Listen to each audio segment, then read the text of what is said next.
गुरु भक्ति योग। शरणागति गुरु कृपा को खींच लाती है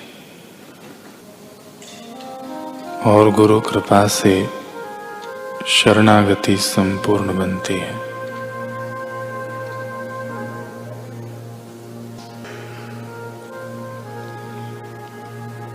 शिष्य संसार सागर को पार कर सके, इसके लिए ब्रह्मविद्ता गुरु आत्मज्ञान देकर उसका अमूल्य हित करते हैं।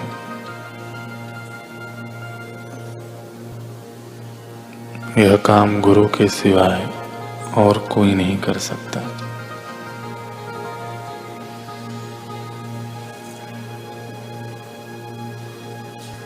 जिसके ऊपर सदैव गुरु की कृपा रहती है, ऐसे शिष्य को धन्यवाद है।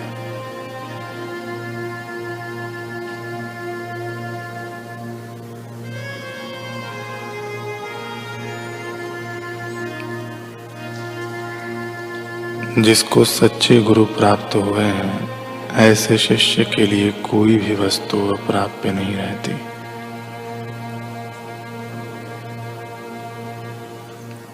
आप अपने इष्ट देवता को गुरु कृपा के द्वारा ही प्रत्यक्ष मिल सकते हैं।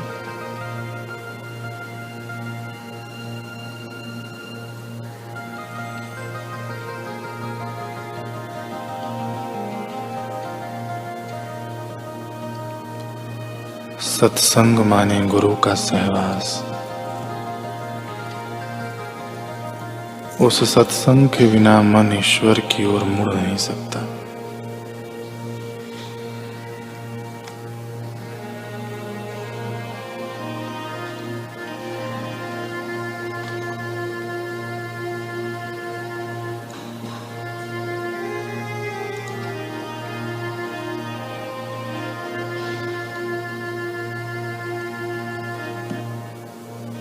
कल हम सुन रहे थे, अपने शिष्य के लिए सद्गुरु का उपदेश। सद्गुरु कह रहे हैं,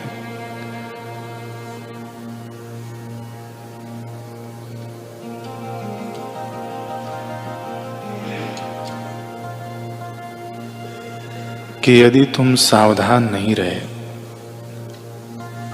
तो साधना तोड़ने का प्रयास चारों ओर से होगा।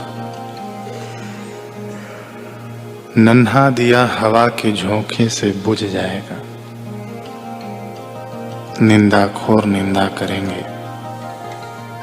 व्यवहार चतुर कर्तव्यों का ढेर तुम्हारे आगे खड़ा कर देंगे। इन सब से बच जाओगे तो सद्गुरु की ओर से कसौटी के थपेड़ों से विचलित हो जाओगे। गुरु की फटकार सहन नहीं होगी, तब भी नापास हो जाओगे। भाई, गुरु की सभी कसौटियों से सही सलामत बाहर निकलने वाले तो बिरले ही होते हैं। शिल्पी के सभी प्रहार जो पत्थर सहता है, वही सुंदर मूर्ति रूप बनता है, वही पूजा जाता है। तुमने क्या अच्छा किया, इस ओर ध्यान न देकर तुमसे गलती कहाँ हो रही है, उसे पकड़कर दूर करने में ही गुरु तत्पर रहते हैं। भाई, यह तो अध्यात्म का मार्ग है। गली कूचे आते रहेंगे, केवल महामार्ग ही नहीं आएगा। मन साधक को कैसे धोखा देगा, कुछ कह नहीं सकते। साधक तो समझता है कि मैं शास्त्र और गुरु के उपदेश अनुसार चलता हूं, परंतु वास्तव में कई बार तो मन ही सारा सूत्र संचालन कर रहा होता है। उपदेशों का अर्थ घटन अपने अनुकूल करके मन साधक को उल्लू बनाता है।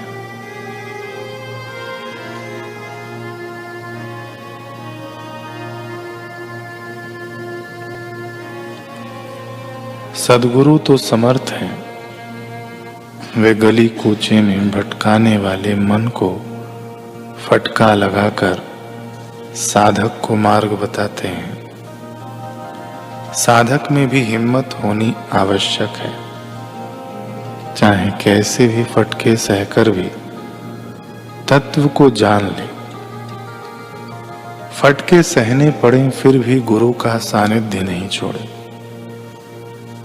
मान अपमान निंदा स्तुति की परवाह किए बिना सद्गुरु की आज्ञा अनुसार चलता रहे तो फिर मंजिल दूर नहीं है। सद्गुरु उसे उस पद पर पहुंचा देंगे जहां वे स्वयं स्थित हैं। वह पद ऐसा है कि जहां सुख दुख का स्पर्श नहीं हो सकता, जहां आनंद ही आनंद है।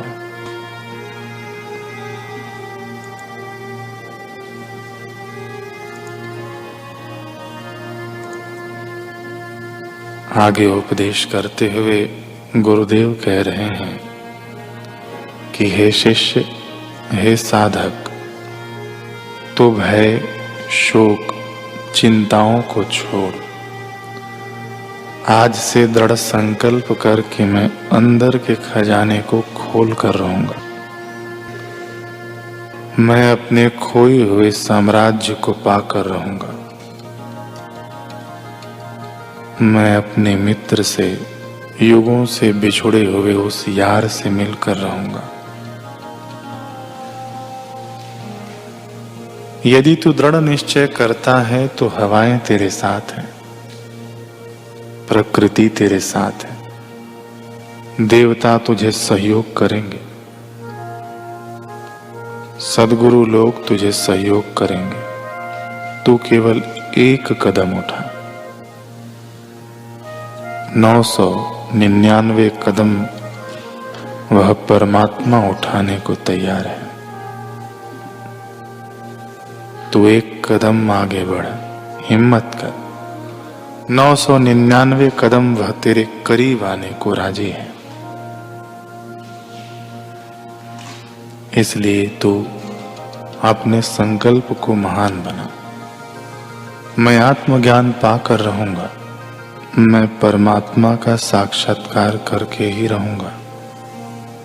मेरा यह अमूल्य जीवन तुच्छ चीजों के लिए नहीं है।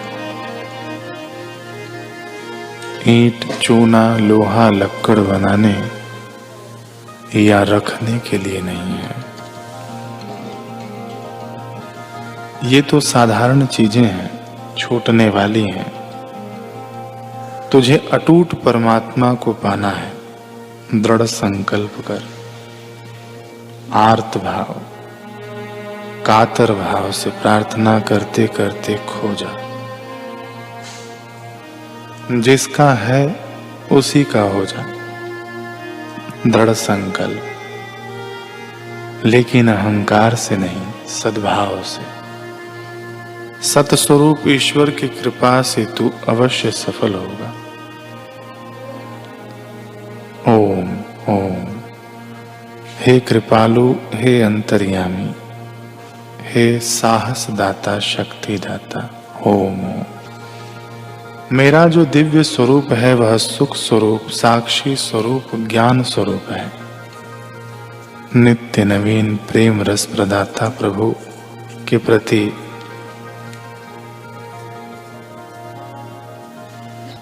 मेरा मनुष्य जीवन दिव्य सद्गुरुओं का ज्ञान पचाने के लिए है। परमात्मा को पहचाने हुए महापुरुषों की वाणी को संभालने के लिए मेरा यह जीवन है। जिन्होंने उस तत्व को संभाला है, आत्मरस को संभाला है, उनके आगे दुनिया के रस तो पाले हुए कुत्ते की नाई आते हैं। जो अपना साम्राज्य संभाल लेता है, छोटी छोटी पदवियां तो उसके चरणों तले आ जाती हैं। ओम ओम।